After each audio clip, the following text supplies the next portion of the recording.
नमस्कार दोस्तों, मैं सीए दिनेश स्वागत करता हूं आपका अपने YouTube channel simple tax with CA Dinesh पर। दोस्तों, जैसा कि आपको पता है कि हमारी एक सीरीज चल रही थी जीएसटी से रिलेटेड, ठीक है, जिसमें हम लोगों ने कई सेक्शंस कवर कर चुके हैं। पीछे मेरी आप वीडियोस देख सकते हैं, मैंने अपने चैनल पे अपलोड कर रखी है। और अगर अभी तक मेरे चैनल को लाइक और सब्सक्राइब नहीं किया तो मेरे चैनल को सब्सक्राइब कर लें ऐसी अपडेटेड वीडियोस के लिए। तो दोस्तों, हम लोगों ने सेक्शन 15 खत्म कर लिया था, जो था हमारा वैल्यू ऑफ सप्लाई से रिलेटेड। ठीक है, वैल्यू ऑफ टैक्सेबल सप्लाई हम लोग डिस्कस कर दिया। अब बात आती है, जब हमें सब कुछ पता चल गया, स्कोप पता चल गया, वैल्यू पता चल गई, तो सर अब पूछा जाता है कि भाई टाइम कब माना जाएगा हमारा सप्लाई का। ठीक है, सप्लाई का टाइम दोस्तों डिसाइड करता है कि हमारी लाइबिलिटी कब बनेगी टैक्स पे करने की, यानी कि जीएसटी गवर्नमेंट को कब मिलेगा, कब गवर्नमेंट को अपना हिस्सा मिलेगा मिलेगा टैक्स का। ठीक है, तो दोस्तों ये दो सेक्शन है, दो जुड़वा सेक्शन है, ये मान के चलिएगा। ठीक है ना, ये दो जुड़वा सेक्शन है, एक सेक्शन नंबर 12 है और एक है हमारा सेक्शन नंबर 13। ठीक है, आज जो हम बात कर रहे हैं वो हम सेक्शन नंबर 12 की बात कर रहे हैं और सेक्शन नंबर 13 मैं अगली वीडियो में बनाऊंगा। दोस्तों, जो सेक्शन नंबर 12 है हमारा, ये बात करता है time of supply of goods. ठीक है, time of supply of goods means वस्तु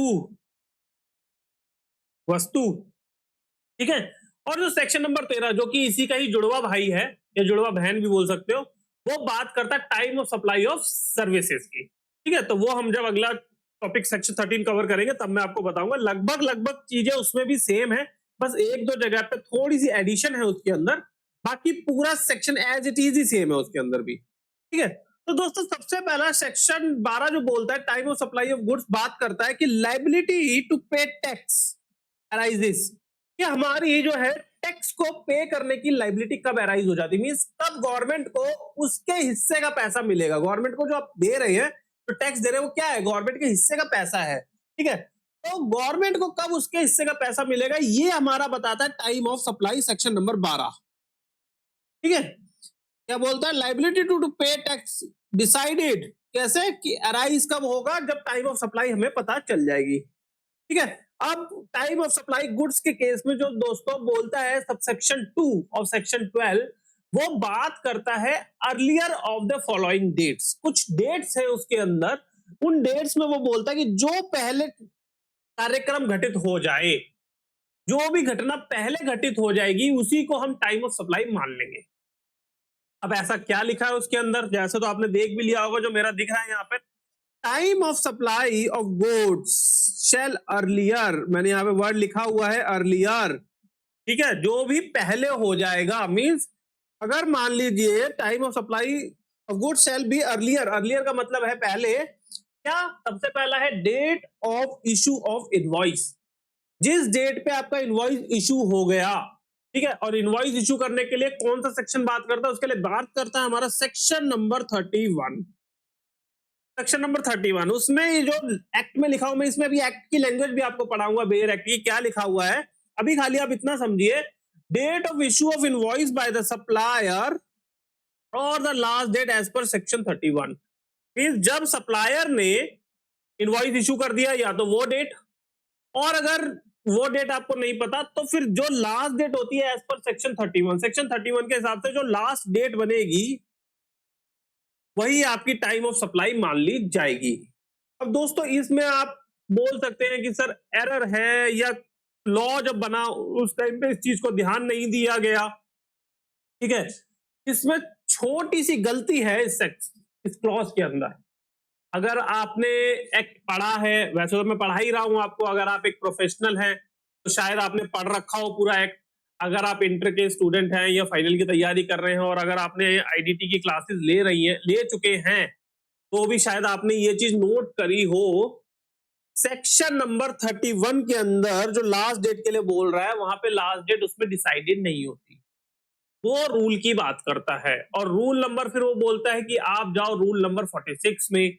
रूल नंबर 46 जो बात करता है, वो बताता है कि एक इनवॉइस के अंदर क्या क्या डिटेल्स होनी चाहिए, और उसके बाद में जो उसकी लास्ट डेट की जो बात करता है, वो बात करता है रूल नंबर 47 के अंदर, जो कि रूल नंबर 47 में जो वो बोलता है टाइम ऑफ सप्लाई जो बताता है, जो लास्ट डेट बता रहा है 30 डेज या फिर 45 डेज, वहां पे वर्ड स्पेसिफिकली लिखा हुआ है सर्विसेस।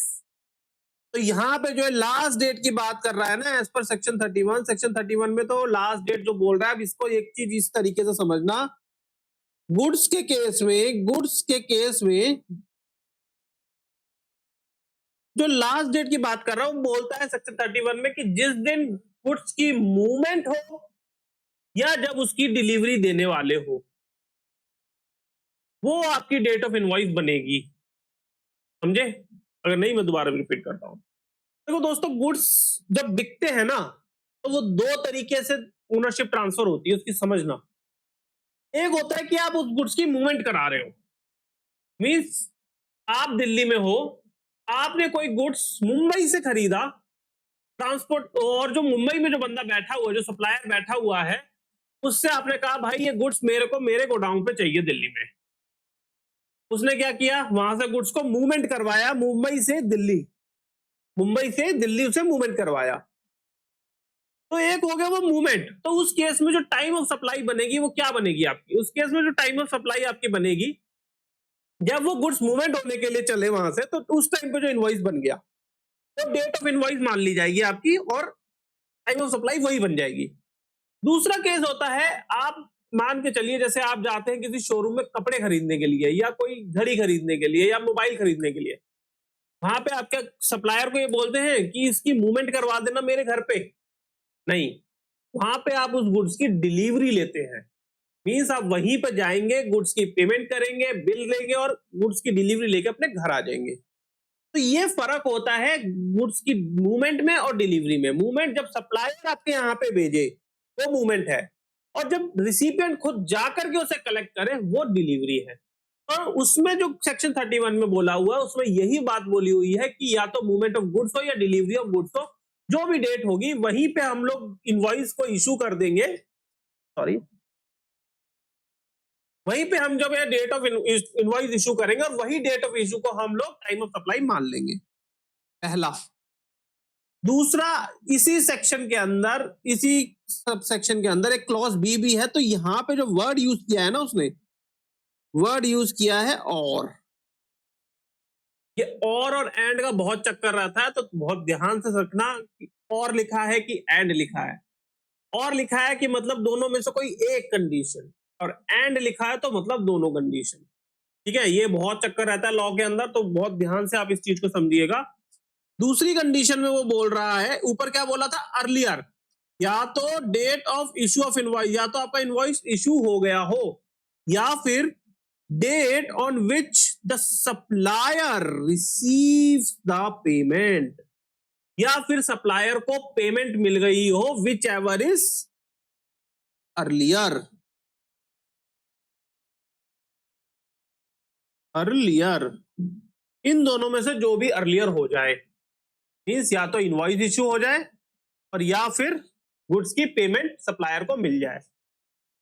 अब बच्चों और दोस्तों, आप अगर मेरे साथ के हैं तो मेरे लिए दोस्त हैं, अगर आप मेरे से जूनियर हैं तो मेरे लिए बच्चों के समान है। यहाँ पे एक छोटा सा ट्विस्ट और है, अगर आप लोगों को पता हो तो प्लीज कमेंट कीजिएगा जरूर मेरी इस वीडियो के ऊपर। एक छोटा सा ट्विस्ट और है यहाँ, अगर आपको ये वीडियो अच्छी लगे तो प्लीज इस पॉइंट पर कमेंट जरूर डालिएगा। वैसे तो मैं बता ही रहा हूं आपको वीडियो के अंदर,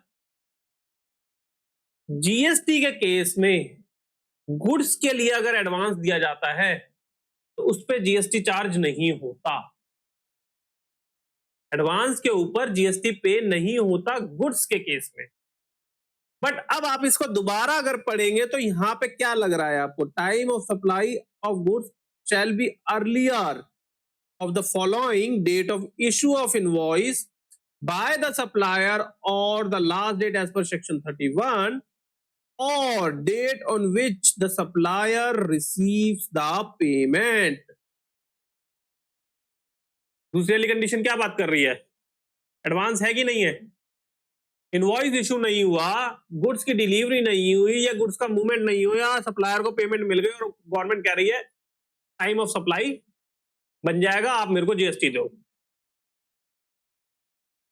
इस सेक्शन के हिसाब से तो यही लगता है, इस लाइन के हिसाब से तो, कि एडवांस के ऊपर भी जीएसटी पे करना है। ठीक है, बट नहीं।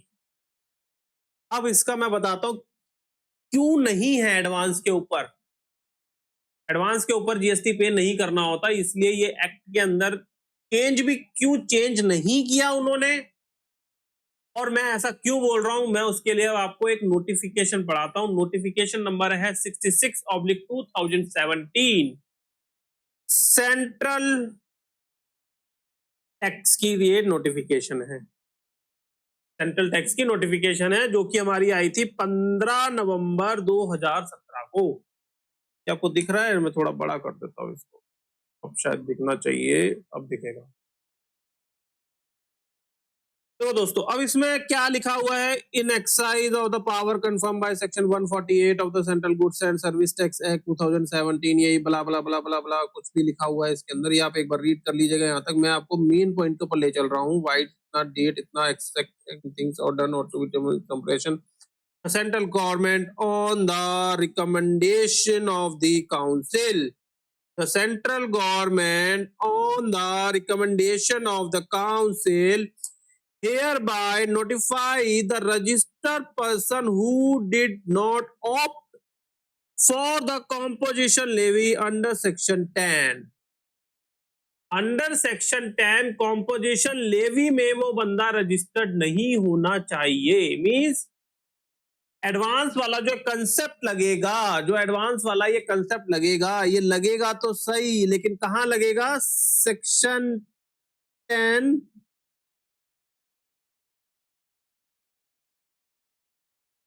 Composition levy registered person. Means जो बंदा कॉम्पोजिशन लेवी के अंदर, सेक्शन 10 के अंदर कॉम्पोजिशन स्कीम आपको पता होगा कि जिसमें इनपुट नहीं मिलता, आपने जो सेल करी है उसके ऊपर एक फिक्स परसेंटेज से आपको टैक्स पे करना पड़ता है गवर्नमेंट को, कॉम्पोजिशन लेवी, उसमें टैक्स का जो रेट है वो कम रहता है।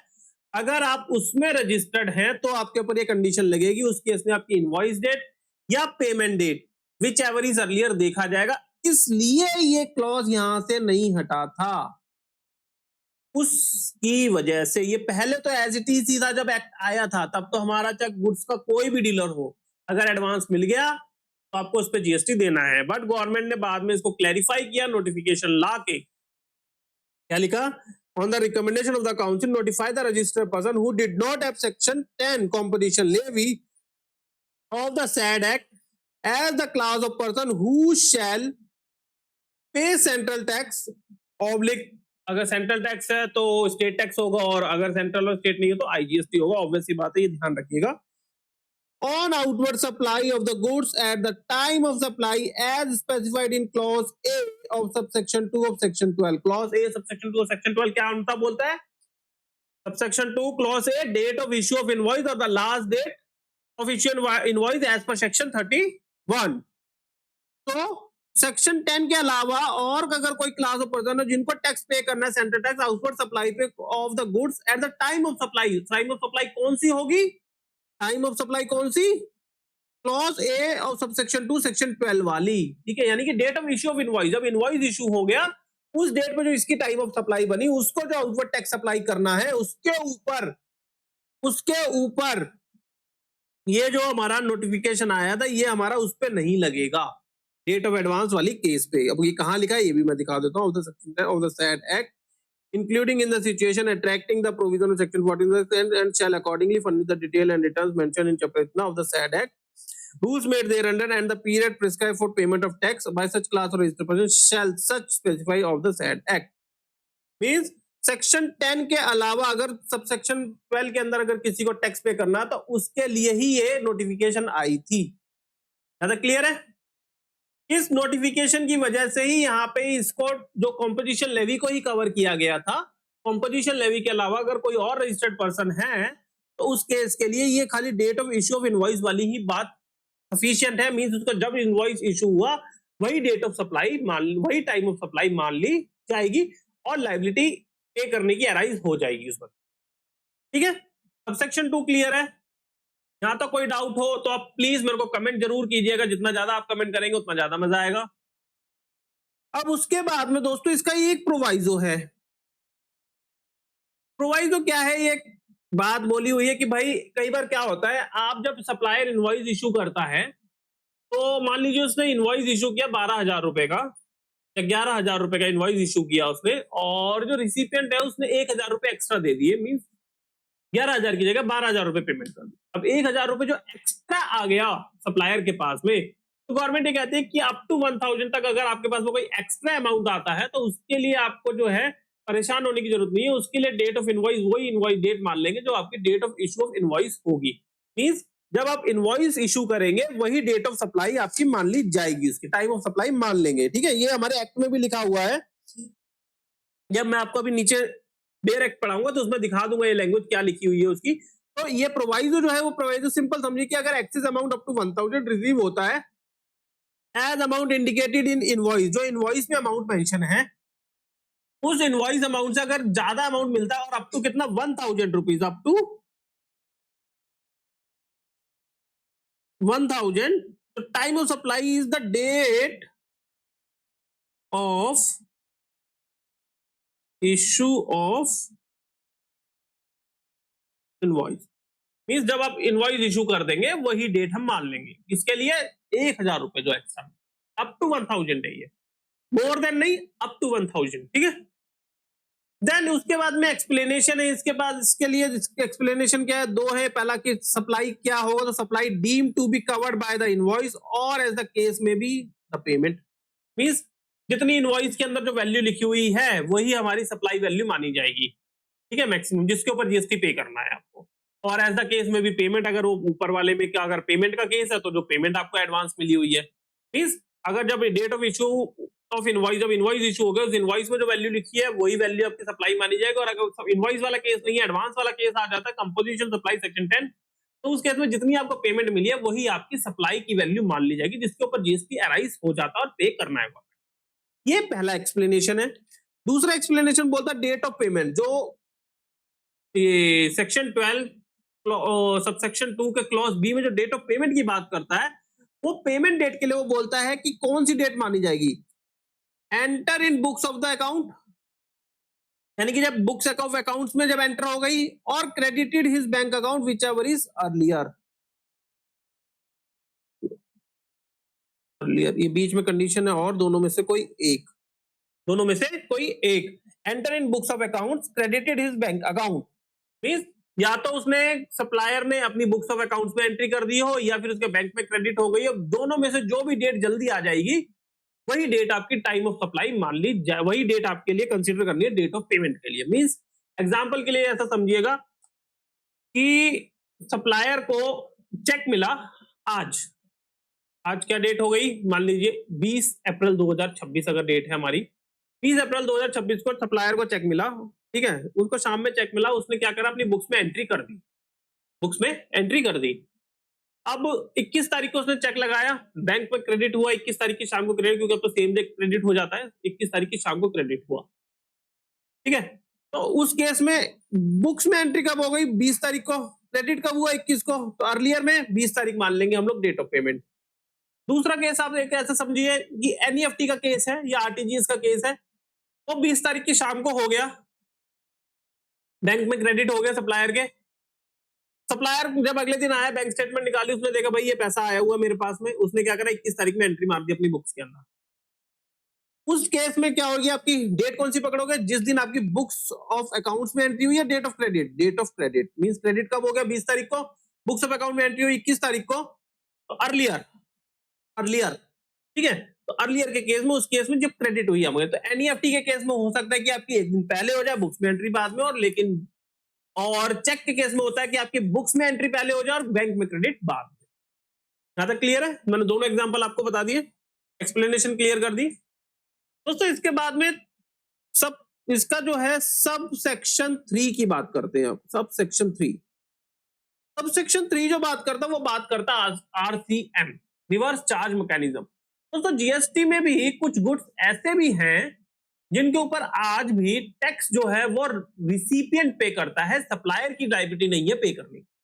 मीन सप्लायर इनवॉइस इशू करेगा, उसमें मेंशन कर देगा, क्योंकि वो गुड्स अगर आरसीएम के अंदर फॉल कर रहे हैं कि भाई इसमें जो टैक्स पे करने की जो जिम्मेदारी है, जो लायबिलिटी है, वो रिसिपिएंट की है। उस केस में रिसिपिएंट क्या करेगा, वो जब गुड्स उसके पास में आ जाएंगे, रिसीव हो जाएंगे या इनवॉइस रिसीव हो जाएगा, वो उसके बाद में उसके ऊपर टैक्स कैलकुलेट करेगा और टैक्स कैलकुलेट करके गवर्नमेंट को जमा करवाएगा, और अगर क्रेडिट लेने वाला तो उसका क्रेडिट ले लेगा अपनी जीएसटी और 3B की जब रिटर्न फाइल करेगा।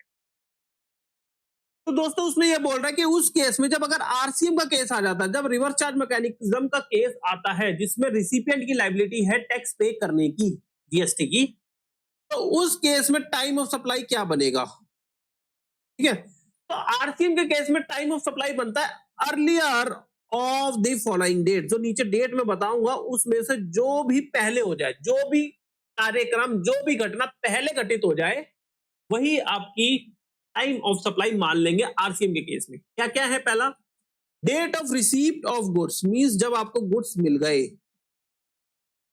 Date of receipt of goods, ठीक है। मान लीजिए गुड्स आपको मिल गए आज की डेट में, ठीक है, गुड्स आपको मिल गए आज की डेट में, आज डेट है आपकी 20 अप्रैल, ठीक है, 30 अप्रैल 26, ठीक है। दूसरा बोलता है और कंडीशन एंड नहीं है, ध्यान रखिएगा, मैं बार बार जो मैं बता रहा हूं इसको प्लीज ध्यान रखिएगा, कंडीशन जो और लिख रहा हूं कोई एक कंडीशन, ठीक है।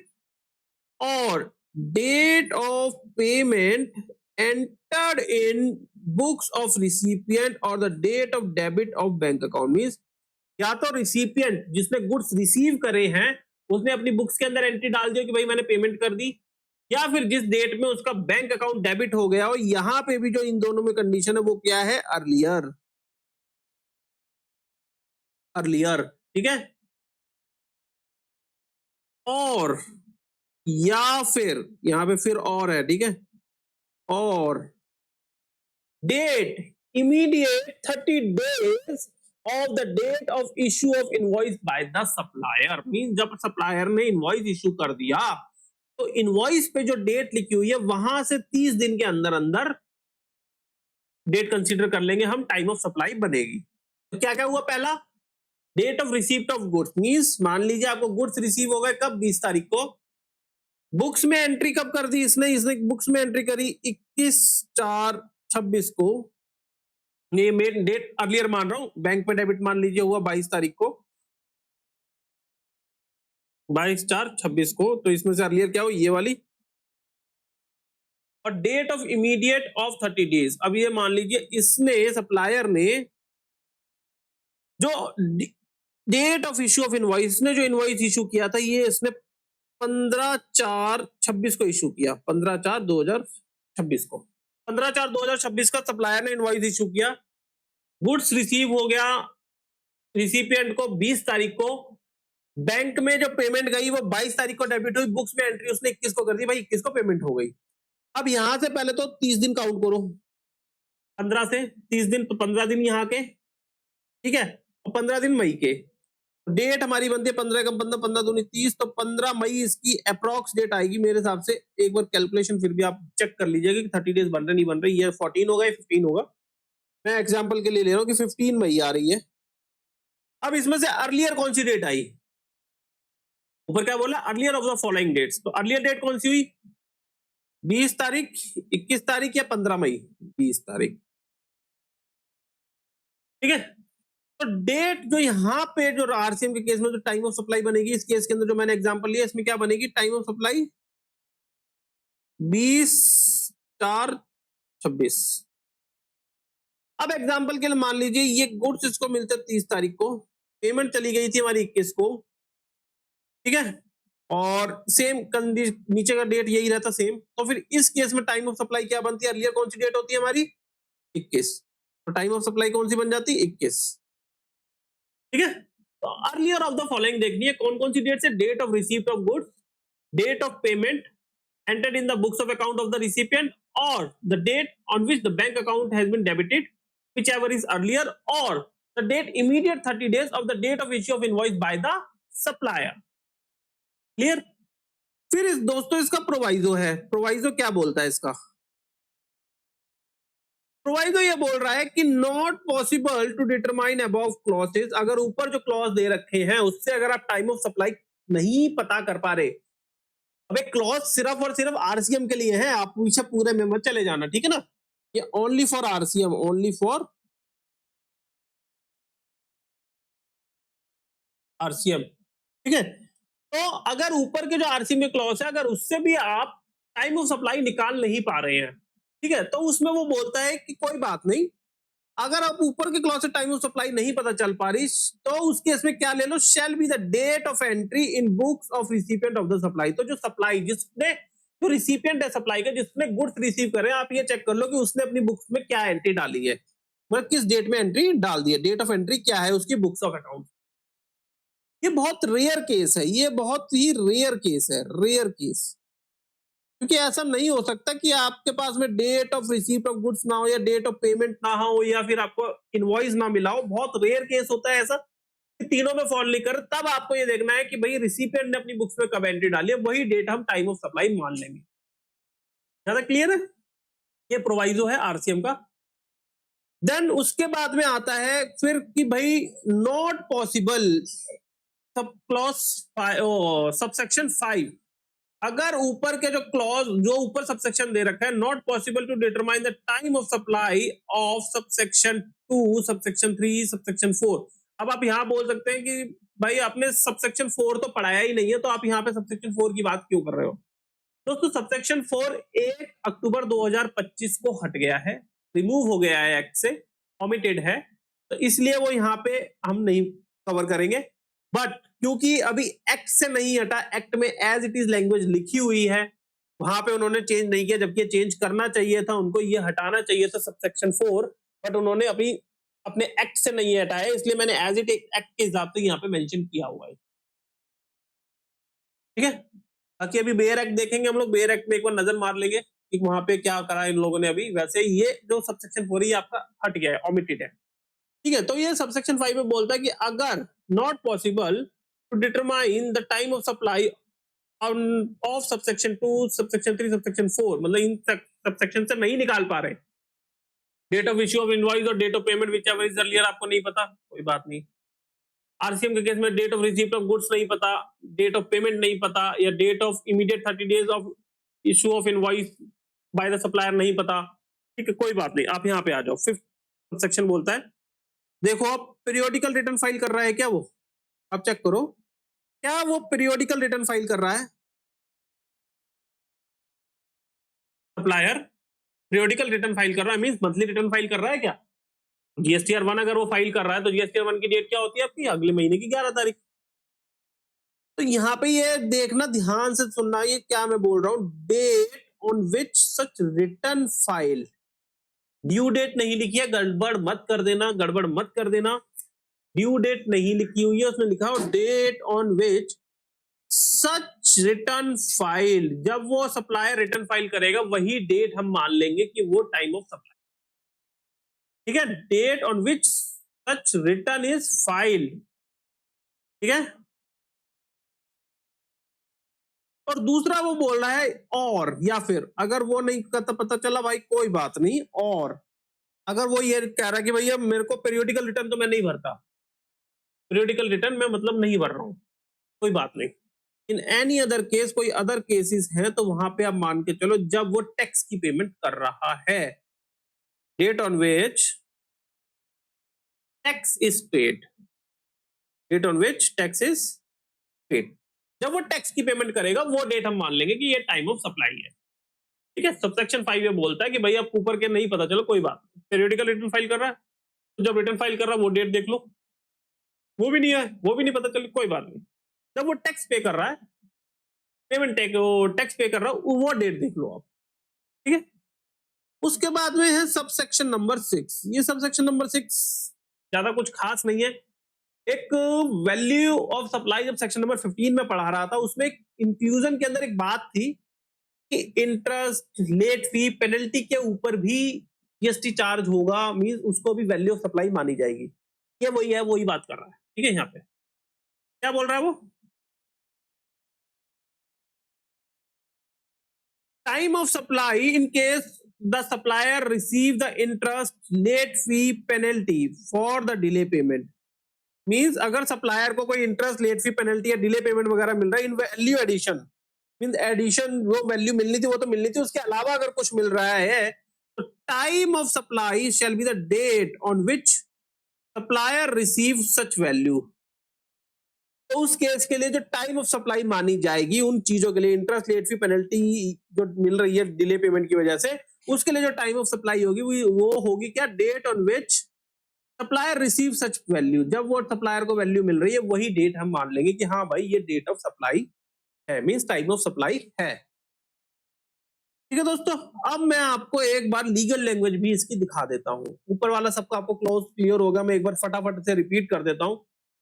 सेक्शन नंबर 12 बात करता है हमारा time of supply of goods, ठीक है, जिसमें वो ये बोलता है कि liability to pay the tax to the government arises when the time of supply is decided.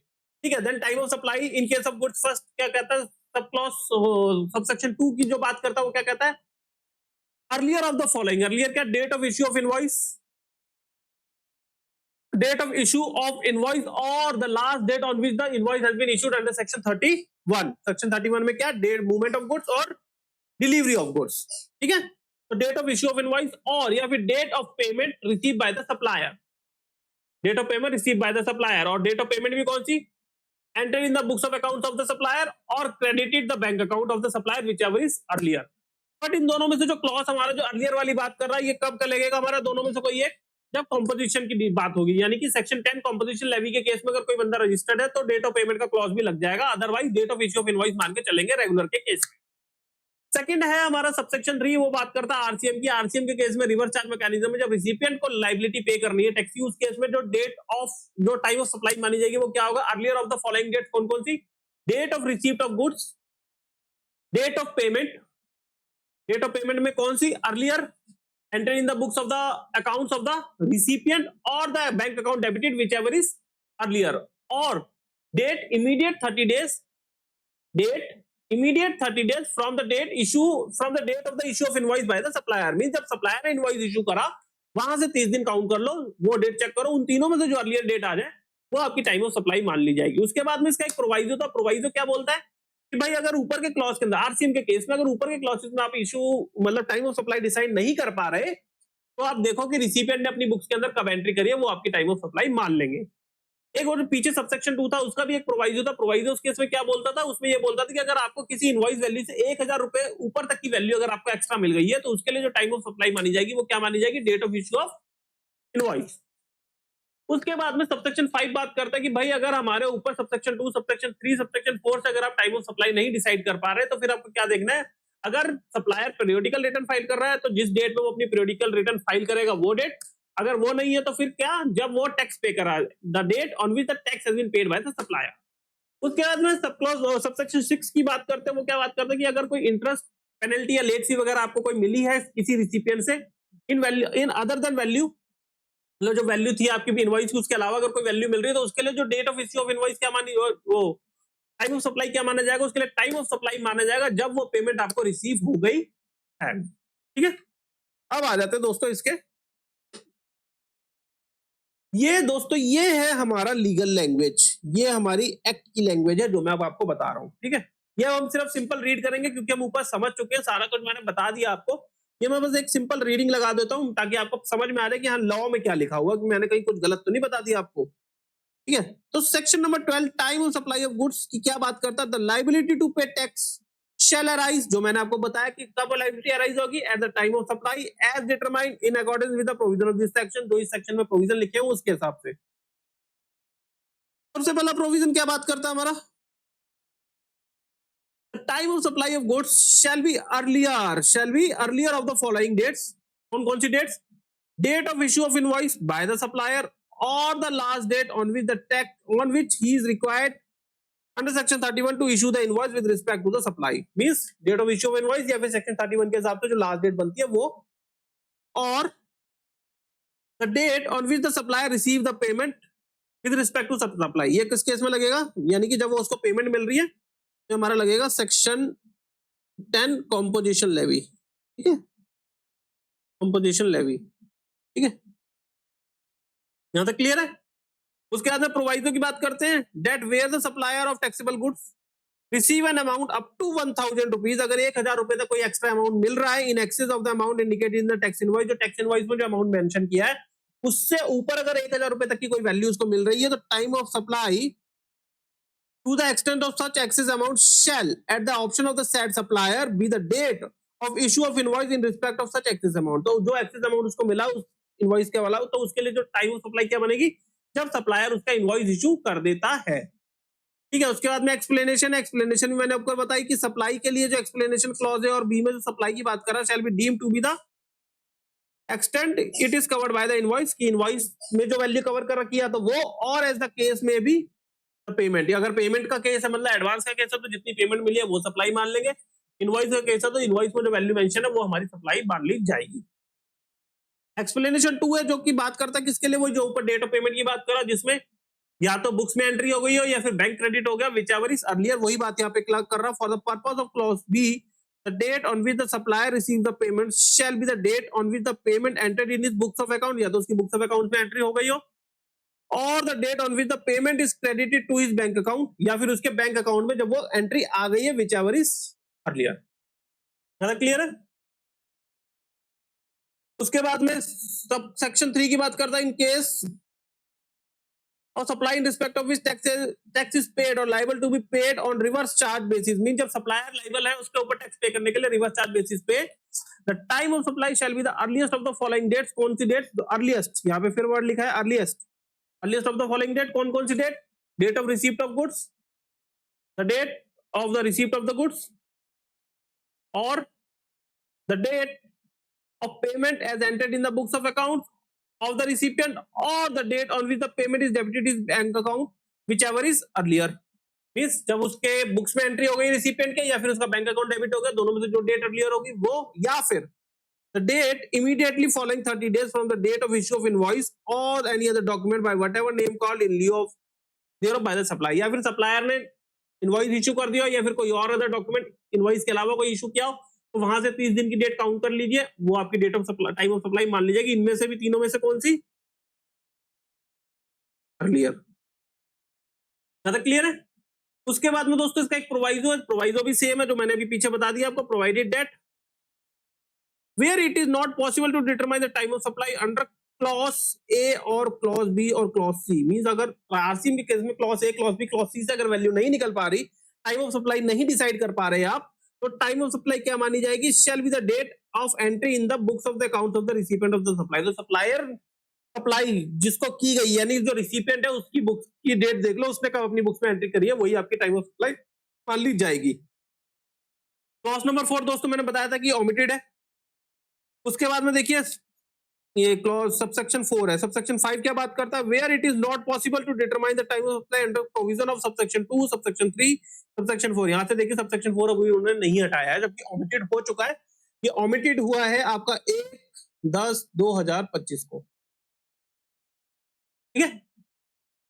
तो इस केस में जो टाइम ऑफ सप्लाई मानी जाएगी, अगर आप कहीं से भी डिसाइड नहीं कर पा रहे, सबसेक्शन 2, 3 और 4 अगर फेल हो जाते हैं, तो टाइम ऑफ सप्लाई मानी जाएगी in a case where a periodical return has to be file. अगर पीरियोडिकल रिटर्न फाइल होती है सप्लायर की तरफ से, be the date on which such return is to be file. मैंने बार-बार बोल रहा हूं, रिटर्न जिस डेट में वो फाइल करेगा, ना कि ड्यू डेट, जिस डेट पे वो रिटर्न फाइल कर रहा है वो डेट मानी जाएगी टाइम ऑफ सप्लाई। और या फिर अगर कोई अदर केस है, मींस अगर वो पीरियोडिकल रिटर्न का केस नहीं है, तो be the date on which the tax is paid. तो जब वो टैक्स पे करेगा वो डेट आपकी मान ली जाएगी टाइम ऑफ सप्लाई, ठीक है। इसके बाद में time of supply to the extent, time of supply to the extent it relates to an addition in the value of supply by way of interest, late fee, penalty for delay payment। अगर कोई ऐसा consideration मिलता है जो कि interest, late फी या penalty के की शक्ल में आ रहा है आपके पास में, ठीक है, कोई लेट फी वगैरह कोई आपने चार्ज कर, consideration shall be the date on which the supplier receive such addition value. तो वो जो एडिशन वैल्यू सप्लायर को मिल रही है,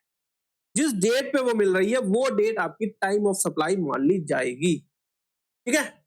तो दोस्तों यहां तक अगर आपको कोई इशू हो सेक्शन नंबर 12 के अंदर, पीछे के section number 7, section number 15, section number 22, 23, 24, 25 registration के सेक्शन थे हमारे, शेड्यूल 1, शेड्यूल 2, शेड्यूल 3, इसके अलावा रूल्स हैं जो हमारे रूल नंबर 27, 28, 29, 30, 31, 32, 33, 34, 35, ठीक है। ये रूल मैं बता चुका, डिटर्मिनेशन ऑफ वैल्यू ऑफ के रूल है।